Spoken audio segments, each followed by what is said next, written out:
ನಮಸ್ಕಾರ ಗೆಳೆಯರೇ, ನಾನಿವತ್ತು ನಿಮಗೆ ಹೇಳಕೊಟ್ಟಿರೋ ವಿಚಾರ ಏನಪ್ಪ ಅಂದರೆ 48 ವರ್ಷದಿಂದ ನಷ್ಟವನ್ನೇ ಮಾಡದೆ ಲಾಭ ಮಾಡ್ತಿರೋ ಒಂದು ಸರ್ಕಾರಿ ಕಂಪನಿಯನ್ನು ಖಾಸಗಿಯವರ ಕೈಗೆ ಒಪ್ಪಿಸಿದ ಮತ್ತೊಂದು ಕರಾಳ ಕಥೆಯನ್ನು.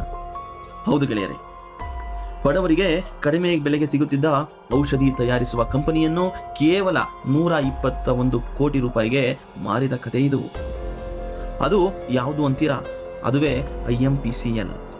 ಈ ಕಂಪನಿ ಆಯುರ್ವೇದಿಕ್ ಮತ್ತು ಯುನಾನಿ ಮೆಡಿಸಿನ್ಸ್ಗಳನ್ನ ತಯಾರು ಮಾಡೋ ಕಂಪನಿ ಇದು.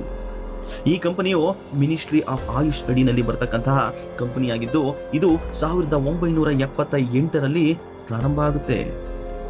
ಗೆಳೆಯರೇ, ಇನ್ನೂ ಸರಳವಾಗಿ ಹೇಳಬೇಕು ಅಂದರೆ, ಬಡವರ ಪಾಲಿಗೆ ಆಶಾದಾಯಕವಾಗಿರುವ, ಬಡವರಿಗೆ ಕೈಗೆಟಕುವ ದರದಲ್ಲಿ ಔಷಧಿಗಳನ್ನು ತಯಾರಿಸಿ ಜನೌಷಧಿ ಕೇಂದ್ರಗಳ ಮೂಲಕ ಬಡವರಿಗೆ ನೆರವಾಗ್ತಿದ್ದ ಕಂಪನಿ ಇದು. ಬಡವರಿಗೆ ಕಡಿಮೆ ಬೆಲೆಗೆ ಔಷಧಿಗಳನ್ನು ಕೊಟ್ಟರೂ ಸಹ ಈ ಕಂಪನಿಯು 2022ರಲ್ಲಿ 150 ಕೋಟಿಗಳಿಗಿಂತಲೂ ಹೆಚ್ಚು ಟರ್ನ್ ಮಾಡಿತ್ತು. ಈ ಮೂಲಕ ಪ್ರತಿ ವರ್ಷ 16 ಕೋಟಿ ರೂಪಾಯಿಗಳ ಲಾಭವನ್ನು ಮಾಡಿಕೊಡ್ತಾ ಇತ್ತು. ಹೀಗೆ ಲಾಭದಲ್ಲಿದ್ದಂತಹ ಒಂದು ಕಂಪನಿಯನ್ನ 2017ರಲ್ಲೇ ಮಾರಾಟ ಮಾಡೋಕ್ಕೆ ತೀರ್ಮಾನ ಮಾಡಿ ಟೆಂಡರ್ ಅನ್ನು ಕರೆಯಲಾಗಿತ್ತು.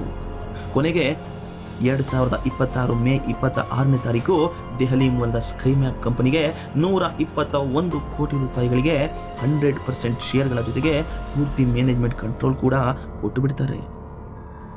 ಇದರಿಂದ ಸರ್ಕಾರದ ಬೊಕ್ಕಸಕ್ಕೆ ನಷ್ಟ ಆಗುವುದರ ಜೊತೆಗೆ ನಮ್ಮನ್ನು ಸಾಕಷ್ಟು ಪ್ರಶ್ನೆಗಳು ಮೂಡ್ತವೆ. ಅದೇನಪ್ಪ ಅಂದರೆ, ಖಾಸಗಿ ಕಂಪನಿಯು ಅಗ್ಗದ ಬೆಲೆಗೆ ಮಾರಾಟ ಮಾಡಲು ಜನೌಷಧಿ ಕೇಂದ್ರಗಳಿಗೆ ಮೆಡಿಸಿನ್ಗಳನ್ನು ಕೊಡುತ್ತಾ ಈ ಹಿಂದೆ ಇದ್ದ ಬೆಲೆಗಳು ಹಾಗೆಯೇ ಮುಂದುವರಿಯುತ್ತಾ ಆ ಕಂಪನಿಯಲ್ಲಿ ಕೆಲಸ ಮಾಡ್ತಿದ್ದ ಕಾರ್ಮಿಕರ ಕಥೆ ಏನು?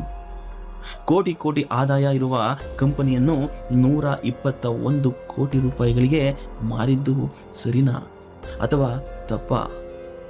ಗೆಳೆಯರೇ, ಇದು ಕೇವಲ ಒಂದು ಕಂಪನಿಯ ಮಾರಾಟ ಅಲ್ಲ, ಇದು ಪಬ್ಲಿಕ್ ಸೆಕ್ಟಾರ್ ಪಾಲಿಸಿ.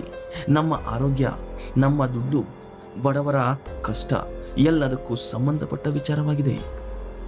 ಲಾಭದಲ್ಲಿರುವ ಸರ್ಕಾರಿ ಸಂಸ್ಥೆಯನ್ನು ಖಾಸಗೀಕರಣ ಮಾಡಿದ್ದು ಸರಿಯಾ? ಕಮೆಂಟ್ ಬಾಕ್ಸ್ನಲ್ಲಿ ಬೇಗ ಬರೆದು ತಿಳಿಸಿ. ಈ ವಿಡಿಯೋ ಉಪಯೋಗ ಆಯಿತು ಅನಿಸಿದರೆ ನಿಮ್ಮ ಗೆಳೆಯರಿಗೂ ಶೇರ್ ಮಾಡಿ.